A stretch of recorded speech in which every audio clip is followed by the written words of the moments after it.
Bonjour à tous, ici Nirian, chapeau de dose de culture de manga et de webtoon. Aujourd'hui, on va parler d'un article résumé et ce sera sur Black Over, chapitre 347. Bon, donc, je pense que vous avez remarqué, moi, je suis le genre de youtubeur qui fait des reviews, mais tardivement. Alors, le gars, il ne bénéficie pas des tendances, de la rapidité. Bah voilà, en fait, normalement, si je suis premier, bah du coup, je vais avoir plus de vues, etc.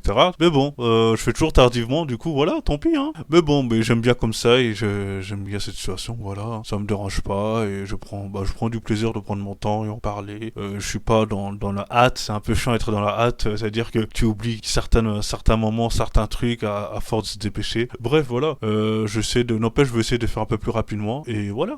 Et donc on va parler directement dans le vif du sujet, hein. On va rentrer tout de suite dans le vif du sujet. D'ailleurs, je voulais remercier à ceux qui me regardent malgré le temps que je prends, alors que là, toutes les personnes qui ont regardé Black Cover là, ils ont déjà vu le chapitre plusieurs fois même, il y a longtemps. Mais merci de me suivre et de regarder mes vidéos. Voilà. Bref, du coup, on va parler on va rentrer tout de suite dans le vif du sujet comme j'ai dit avant. Bon, aujourd'hui, on va de ce chapitre, en fait, comme j'avais prévu juste avant, bah, ils se sont fait défoncer. Voilà. J'étais même pas surpris. Je savais qu'ils allaient se faire défoncer et encore Asta il à venir à la rescousse. Mais ils servent à quoi? Non, mais sincèrement, non. Il nous introduit des personnages aussi forts que ça. Moi, je pensais il allait les taper. Il allait vraiment les taper pour montrer vraiment la force, etc. Et plus tard, il y aura des ennemis un peu plus puissants. Mais non, ils sont fait casser la bouche. Ils servent à quoi? Après, vous allez sûrement me dire que, attention, ils sont 7, il y a les 5 les plus faibles, les 2 les plus forts, ils sont en train d'entraîner Asta. Ok.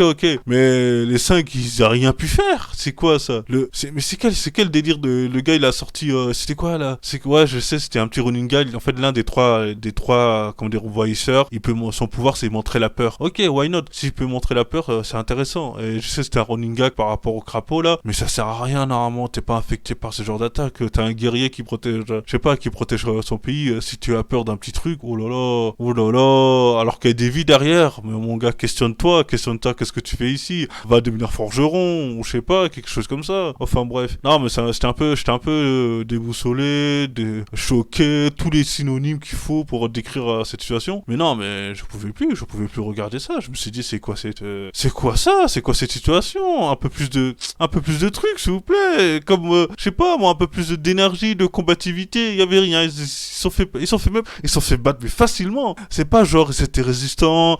Ils ont pas dit, tu sais, un petit tips, un petit encadrement qui dit le temps qui est passé. Ils se sont battus plus de 30 minutes, 40 minutes à faire des combats. Ok, c'est intéressant. Tout le monde est essoufflé, deux sont essoufflés. Et tu sais, les deux camps sont essoufflés. C'est compliqué. Non.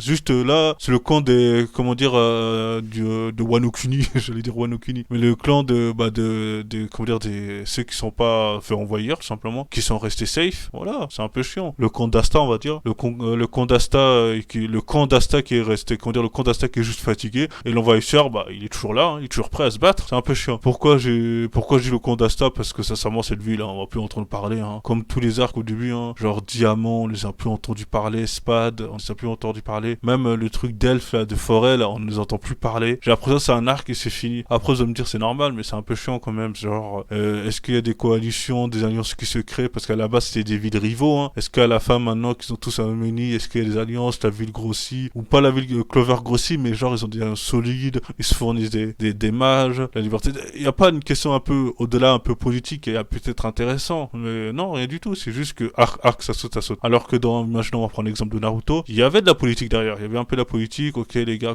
calmons-nous, trouvons une solution parce qu'il y a un bug là qui va nous déclarer la 80 grande guerre. Faisons quelque chose. L'Akatsuki m'énerve ou des trucs comme ça, tu vois. Alors là, à ce moment, tout le monde disait, ok, par contre, on va commencer à se questionner là. Se questionner, à trouver des solutions et c'était intéressant. Même les samouraïs venaient. Les samouraïs, alors qu'ils sont rien à voir avec les ninjas, hein. Ils sont venus. Bon, on va venir quand même parce que là, c'est un peu chaud. Voilà, c'est un peu dommage qu'il n'y a pas cette dimension-là qui était vraiment intéressante de mettre. Là, j'ai l'impression on saute des cases en cases. Je veux même pas retenir les personnages. Je parie tout mon argent. Je tourne pour mon argent. Oulala. Je parie rien du tout.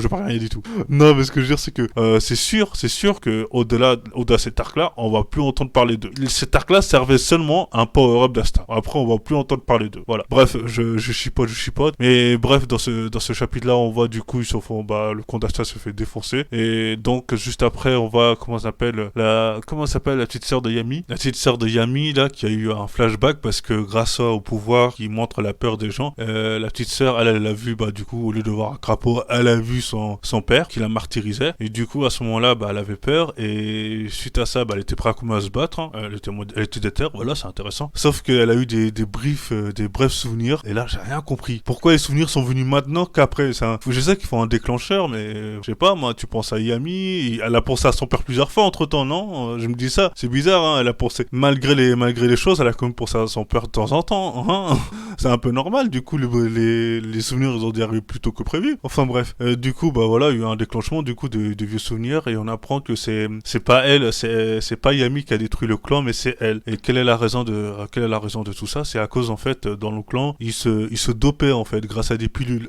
Voilà, c'est juste ça. Leur technique secrète, c'est pas genre le Monjuku Sharingan, non, non, non. Eux, c'était une pilule secrète qui était au fond d'un coffre et qu'ils donnaient aux guerriers, qui allaient partir au front. Et ça débloquait leur force. Et du coup, le père, il a donné à Yami. Et Yami, il a dit non, en fait. Lui, il a dit non. Sauf que pour la fille, il a un peu forcé. Et là, il a vu que la fille, pourtant, il disait que sa fille n'avait pas beaucoup de compétences et de capacités. Du coup, elle allait pas rester très longtemps. Ça servait à rien, mais ça allait peut-être un peu augmenter sa force. Sauf que c'était incroyable. Elle a réussi à tout défoncer. Elle a tué tout le clan.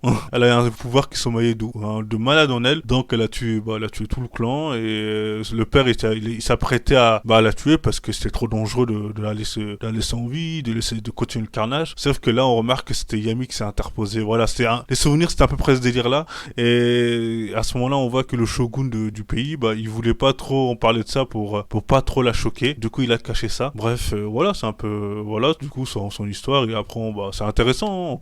Maintenant, on sait que c'est elle qui avait tué tout son clan. Ok. Je trouvais ça bizarre que ce soit Yami. Mais du coup, voilà, j'étais un peu surpris et c'était intéressant de voir ce côté-là, ce côté de son histoire. Donc là, on peut, et juste après ça, elle était un peu sous le choc, mais elle voulait quand même se battre. Elle était un peu sous le choc, elle devait se battre. Mais elle devait se battre. Elle était sous le choc, mais bon, elle était à moitié près, quoi. Et c'est à ce moment-là que Asta vient pour la protéger. Et voilà, c'est à ce moment-là que le chapitre se termine. Et du coup, il y a une remarque très intéressante de ce chapitre-là. Dans les prochains chapitres, je pense que comment ça va se dérouler le combat, il y aura Asta, il y aura les deux mecs aussi qui étaient forts des 7 corsaires ou des 7 guerriers là, des 7 personnes là. Il y a les deux mecs qui vont venir. Et en plus de ça, je pense que la petite sœur de Yami, elle va vraiment débloquer sa force. Parce qu'elle a, comme dans ses flashbacks le disait, elle a une force incroyable qui sommeille en elle. Et là, elle va la débloquer, elle va réussir à battre tout le monde. Peut-être, hein, on verra bien. Ça dépend comment ça va s'orienter l'histoire. Mais j'ai hâte de voir la suite. Voilà. Bon, je finis ma vidéo aujourd'hui. Et voilà, je vous remercie infiniment d'avoir regardé jusqu'à la fin. N'oubliez pas de vous abonner, de liker et laisser un commentaire. Voilà. Et d'ailleurs, n'oubliez pas aussi de me suivre sur Twitch et aussi de me faire un don sur Tipeee. Voilà. Merci à tous et je vous dis tout ça bientôt.